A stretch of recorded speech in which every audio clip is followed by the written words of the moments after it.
Then now Sports Central, we go for our next team prediction of this offseason, and this could be over the Oregon State Beavers, the team that went 10-3 overall in the 2022 season. This was a team that broke through and had a really good season in 2022. Got up to 10 wins, which, considering this team has been a bottom feeder in the Pac-12 in recent years, it was a really good season for this team. And this is a team with a lot of potential. Looking forward to 2023. How will this team be in 2023? And could this team potentially be a dark horse contender in the 2023 season? As we'll be talking about here today. We'll be analyzing this team and predict their schedule game by game in this video. Let's get started with a quick recap of 2022.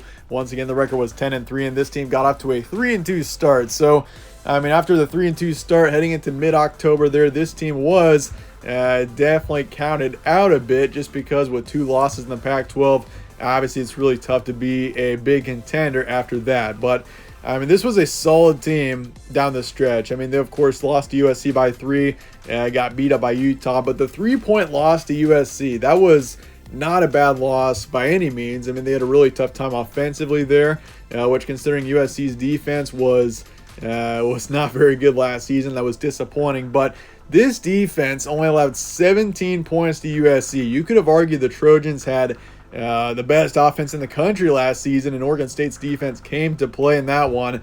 Really played a solid game and kept it close, but it was a disappointing loss in the end. But after the 2 losses, beat Stanford by 1, beat Washington State by a couple of touchdowns, beat Colorado 42-9. So a couple of nice dominant wins there heading into the bye.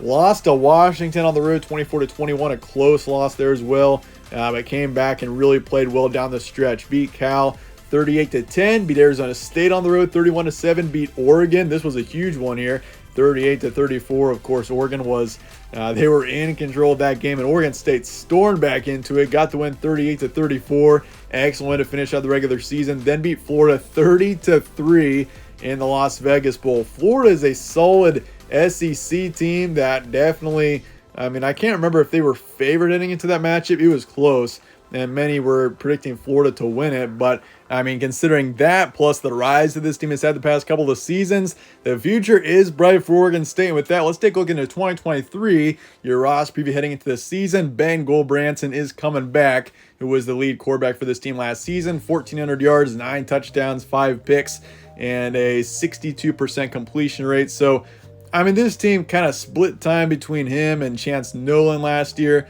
Those were your 2 primary starters, neither of which who were really standouts. But of course, DJ Uiagalelei is coming in from Clemson, and he is a standout name coming into Oregon State. You can expect him to definitely be the starter for this team in 2023, and I definitely think he's a better talent than any quarterback we saw last season out of this team. So it's definitely great bringing him in. And it's actually interesting because last night he was just drafted to the LA Dodgers in the MLB. So he's definitely got some opportunities in the future for him. Maybe not in football. He's got a chance to be in the NFL as well. He's a talented enough quarterback where he could. But of course, he's already been drafted to the MLB, which is definitely interesting. But he's coming in, so you got him, and he's definitely an excellent quarterback. The backfield for this team, Damian Martinez coming back, same with Deshaun Fenwick and Jameis Griffin. So this backfield is stacked. Looking forward to 2023 with 3 talented backs. The receiving core overall is looking pretty good as well. You do lose Trayshawn Harrison, who last season put up right around 600 yards.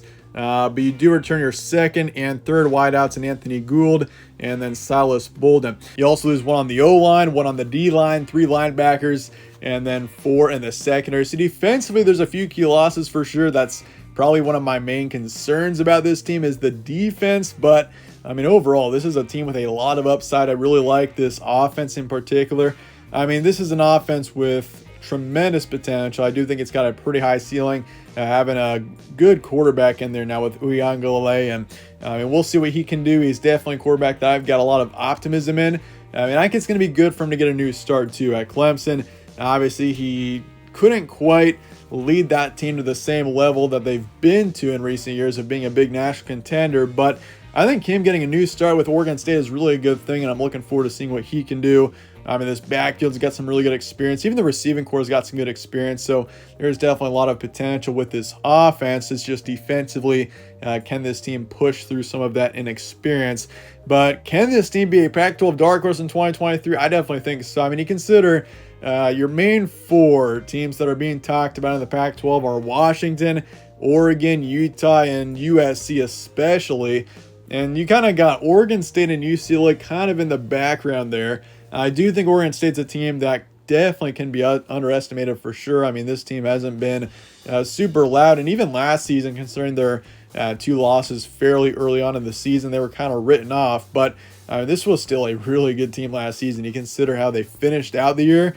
I mean, there's a lot of potential in this team looking forward to 2023, and they're definitely on that list, I'd say, of teams to definitely keep an eye on to be dark horse contenders. But with that, let's take a look at the transfer portal and recruiting now. So DJ Uiagalelei obviously coming in from Clemson. We've talked about him quite a bit. You do lose a couple of the quarterbacks, Tristan Gebbia and Chance Nolan, off to Ohio State and TCU respectively, which Chance Nolan especially had an impact on this team during his time with Oregon State, but he is off to TCU. Jermaine Terry II, he could have an immediate impact. He's coming in from Cal. He's a tight end as well. Receiver John Dunmore's in the transfer portal. You lose Omar Spates, linebacker, off to LSU. You bring in Mason Tufaga, linebacker from Utah, and you lose Ron Harders II off to Colorado State. Recruiting-wise, you're 49th in the country, 10th in the Pac-12. You got 2 4-stars coming in, 18 3-stars. So the recruiting definitely could be better, but that's definitely one of the main flaws, I'd say, of this team, is the recruiting definitely could be better. I mean, and you're also not bringing in too many key players from the transfer portal, so that is a bit of a concern for the future, but I've still got this team at an 8 out of 10 on the future forecast meter. The way this team has risen the past couple of seasons, when really no one has expected them to, honestly, that's enough to put them at an 8, and I definitely think that the future is bright for this team. But with that, let's take a look at the schedule now as we look forward to 2023, and you start out the season on the road at San Jose State there in week 1. That's a big matchup to kick off the season. Then UC Davis, San Diego State both at home. And then you got Washington State on the road to kick off the conference schedule. Utah's at home, Cal on the road, UCLA at home, then you're bye. And then you go to Arizona, to Colorado, then you come back and play Stanford and Washington, and then to Oregon to finish out the regular season. So, and obviously you got your 2 of your biggest challenges are definitely at the end of the season there with Washington and Oregon. UCLA is definitely a challenging game there, and Utah, can't sleep on them either. So you don't have to play USC. You do have to play 3 of your expected top 4 teams in the conference this season. You could say 4 of the top 5, since you also got to play UCLA. So it is a challenging schedule, but I do think it's at least manageable. There are some teams where I definitely think it can maybe hold them back from having a truly great season. But for Oregon State, I don't really feel that. I still think this team is set up to have a great year. But looking at September, San Jose State, a close game here. I do think San Jose State hangs in there. Close game, you get the win. Then you come back 2 easy wins over UC Davis. And the San Diego State, I think you get a nice win against them. A nice dominant win. So you're 3-0 heading into the Washington State matchup. And this one is definitely a winnable one. I do think you drop this one in a close game. Kind of a disappointing loss. But even Washington State's kind of on that. I mean, they're not going to get too much attention next season. I got them right around 6 or 7 wins. But, I mean, they could still be a decent team. So I do think you lose that one, even though it's definitely a winnable matchup. So you're 3-1 heading into the second month. Utah home. I think you drop this one too. I do think Utah next season is... I mean, we've said this the past couple of years about Utah. They've got all the potential in the world to be a potential national contender. It just hasn't come through yet. So could 2023 be Utah's year? We'll have to find out. But, I mean, they also have won back-to-back Pac-12 titles now, despite never have being to the college football playoff yet. So we'll see what they can do. And I do think Utah's a good team. So I think you drop that one too, but a close one. And then Cal, you get a nice, easy win there. Then UCLA at home, I do think this one's a close one. You get a really good win here at home against UCLA, a talented team that in the future, I mean, obviously they're off to the Big Ten soon here, but UCLA in a couple of years, I wouldn't be surprised one bit if they were up there as a 10-win team, maybe even higher than that. They've definitely got a lot of young talent there. And then Arizona on the road, I do think that you It's going to be a close one. I think you beat Arizona for sure. You're far and away the more talented team, but I do think Arizona hangs in there. Kind of a scary matchup, but you get the wins. You're 6-2 heading into November. You got Colorado on the road. You take care of them, no problem. Same with Stanford. So, I mean, you got that middle part there with those 5 games there from early October to mid-November. All 5 of those very winnable matchups, and that gives you some good momentum, I think, heading into your final 2 matchups. But I do think you drop both, and I really was hesitant about picking Washington there. I think Oregon State having that game at home is, I mean, that's a dangerous game there for the Huskies. But I do want to take Washington still. I just think they're so solid of a team offensively, and by the time we're in November, I mean, Washington is going to be playing some really good ball. They're going to be running for the college football playoff, I think.